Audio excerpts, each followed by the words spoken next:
Hi friends, welcome to my channel. இன்னைக்கு இந்த வீடியோல இந்த பேக் நெக்குக்கான ஸ்லீவ் பார்ட்டுக்கு எப்படி வர்க் பண்ணிருக்கேன்றதை தான் நான் உங்களுக்கு காட்ட போறேன். சோ நான் ஆல்ரெடி வந்து வர்க் பண்ணி கம்ப்ளீட் பண்ணி வச்சிருக்கேன் ஸ்லீவ் பார்ட்ட. சோ அது வந்து எப்படி வர்க் பண்ணிருக்கேன்றதை உங்களுக்கு எக்ஸ்பிளனேஷன் தான் பண்ண போறேன். சோ இந்த பேக் நெக்குக்கான வீடியோ வந்து ஆல்ரெடி நான் அப்லோட் பண்ணிருக்கேன். சோ பார்க்காதவங்க மேலே ஐ பட்டன்லயும் கீழ டிஸ்கிரிப்ஷன் பாக்ஸ்லயும் உங்களுக்கு லிங்க் தரேன். இப்போ நம்ம இந்த பேக் நெக்குக்கான ஸ்லீவ் பார்ட் வந்து நம்ம எப்படி டிசைன் பண்ணிருக்கோன்றதை பார்க்கலாம் வாங்க. இதுதான் வந்து இந்த பேக் நெக்குக்கான ஸ்லீவ் பார்ட்டு. இதோட ஒர்க்கிங் வீடியோ வந்து என்னால் போட முடியல, டைம் இல்லாதனால.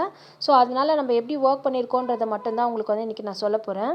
ஸோ இது வந்து பார்த்திங்கன்னா ஒரு 11.5 inches ஹைட் உள்ள ஸ்லீவ் இது. இதில் வந்து நம்ம கட் ஒர்க் டிசைன் தான் வந்து பண்ணியிருக்கோம்.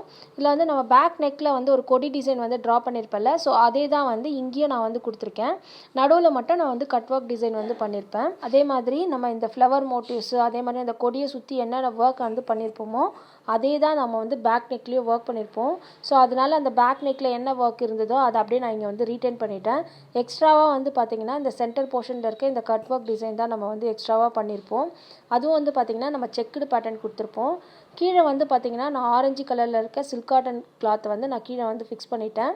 இந்த பார்டர்லேயும் வந்து பார்த்திங்கன்னா பேக் நெக்கில் வந்து இந்த 2 லைன் மட்டும்தான் நான் வந்து கொடுத்துருப்பேன். அதாவது இந்த ஜர்தோசி லைன் மட்டும்தான் பேக் நெக்குக்கு வந்து கொடுத்துருப்பேன். ஸ்லீவில் வந்து பார்த்திங்கன்னா எக்ஸ்ட்ராவாக 2 லைன் ஆட் பண்ணியிருப்பேன். இப்போ பார்த்திங்கன்னா தெரியும், ஒரு லைன் சுகர் பீடு, அப்புறம் வந்து பார்த்திங்கன்னா லோடிங் பண்ணியிருப்பேன் ஜர்தோசியில், அப்புறம் ஒரு லைன் சுகர் பீட்ஸு, அப்புறம் வந்து சக்கரியை வந்து ஸ்டிச் பண்ணிவிட்டு அதுக்கு மேலே வந்து பார்த்திங்கன்னா ஆரஞ்சு கலரில் இருக்கிற சில்க் த்ரெட் யூஸ் பண்ணி ஃப்ரெஞ்ச் நாட் வந்து போட்டு கம்ப்ளீட் பண்ணியிருப்பேன். அதுக்கப்புறம் வந்து ஒரு லைன் வந்து சுகர் பீட்ஸ் வந்து கொடுத்து கம்ப்ளீட் பண்ணியிருக்கேன். இதில் வந்து பார்த்திங்கன்னா இந்த ஃப்ளவர் மோட்டிவ்ஸும் சரி, அதே மாதிரி இங்கே கொடுத்துருக்க இந்த லீஃபு, அப்புறம் வந்து இந்த கொடி டிசைன்லாம் வந்து நம்ம பேக் நெக்கில் வந்து என்ன ஒர்க் வந்து நம்ம ஃபாலோ பண்ணோமோ அதே தான் ஒர்க் பண்ணியிருப்போம். இதில் அந்த சென்டர் போர்ஷனில் மட்டும் நம்ம வந்து கட் ஒர்க் வந்து பண்ணியிருப்போம். இந்த ஓவல் ஷேப்க்கு வந்து பார்த்திங்கன்னா சுகர் பீட்ஸ் வந்து ஒரு லைன் வந்து கொடுத்துருப்பேன்.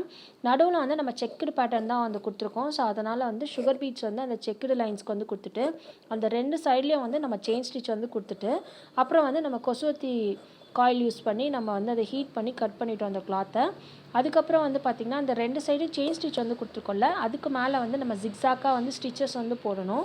ஸோ அது போட்டு முடித்த பிறகு நம்ம வந்து ஃபேப்ரிக் க்ளூ வந்து அப்ளை பண்ணிவிட்டு அதுக்கப்புறம் அந்த கிளாத்தை வந்து நான் வந்து ஃபிக்ஸ் பண்ணியிருப்பேன். ஸோ இப்படி தான் வந்து இந்த கட் ஒர்க் டிசைன் வந்து நம்ம பண்ணியிருப்போம். ஸோ இதை வந்து நம்ம வந்து எப்படி வந்து நான் பேக்கில் வந்து உங்களுக்கு வந்து கிளாத் வந்து ஃபிக்ஸ் பண்ணியிருக்கேன்றதை உங்களுக்கு நான் காட்டுறேன். இப்போ நம்ம பேக் சைடு பார்த்திங்கன்னா தெரிஞ்சிருக்கும். நான் இந்த அளவுக்கு தான் வந்து கிளாத்தை வந்து பேக் சைடில் வந்து ஃபிக்ஸ் பண்ணியிருக்கேன். இதில் வந்து பார்த்திங்கன்னா அந்த லைன்ஸ்க்கு எல்லாத்துக்குமே, அதாவது சுகர் பீட்ஸ் கொடுத்துருப்போம்ல, அந்த லைன்ஸ்க்கு எல்லாத்துக்குமே நான் க்ளூ வந்து அப்ளை பண்ணிவிட்டு அதே மாதிரி அந்த ஓவல் ஷேப்புக்கும் க்ளூ வந்து அப்ளை பண்ணியிருப்பேன். அதுக்கு மேலே தான் வந்து இந்த கிளாத்தை வந்து ஃபிக்ஸ் பண்ணியிருப்பேன். ஸோ இந்த மாதிரி நல்லா இப்படி ஃபிக்ஸ் பண்ணிவிட்டு நல்லா காய விடுங்க. அதுக்கப்புறம் வந்து நம்ம ஸ்டிச்சிங் வந்து கொடுத்துக்கலாம். இதுதான் வந்து ஃப்ரண்ட் நெக்கு. ஸோ இந்த ஃப்ரண்ட் நெக்லேயும் வந்து பார்த்திங்கன்னா நம்ம பேக் நெக்கில் என்ன கொடி டிசைன் கொடுத்தோமோ அதை தான் நான் அப்படியே இங்கே ரீட்டைன் பண்ணியிருப்பேன். ஸோ இந்த ஒர்க் வந்து உங்களுக்கு பிடிக்கும்னு நினைக்கிறேன். உங்களுக்கு பிடிச்சிருந்தா நீங்களும் ட்ரை பண்ணி பாருங்கள். அண்ட் தேங்க்ஸ் ஃபார் வாட்சிங்.